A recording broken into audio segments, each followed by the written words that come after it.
Prime Minister Keir Starmer's efforts to reset relations with the European Union might require substantial concessions that could potentially alienate Labour's Red Wall voters. Starmer has been actively engaging with key European leaders, including French President Emmanuel Macron, German Chancellor Olaf Scholz, and Irish Premier Simon Harris, to foster a more collaborative relationship with the EU. During a recent visit to Dublin, he emphasized the need for bold reforms in trade barriers and regulation. Despite these efforts, there is some dissatisfaction in Brussels regarding Starmer's approach, which focuses on bilateral discussions rather than engaging with the EU as a collective entity.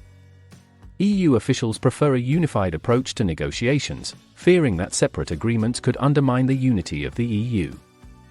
The Mail suggests that Starmer might have to make two major concessions to achieve a reset with the EU.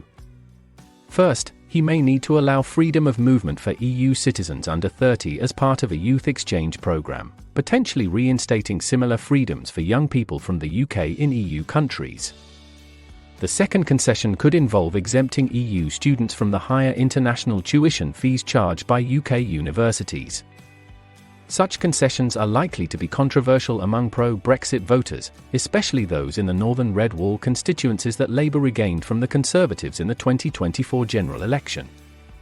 Critics, including Glenn Owens, who wrote about this in the Mail, argue that agreeing to these terms could provoke a backlash from these voters.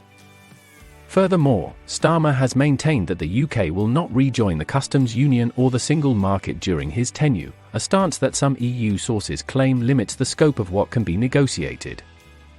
This position has led some within the Labour Party to believe that Starmer has boxed himself in, limiting his ability to offer significant changes in the relationship with the EU.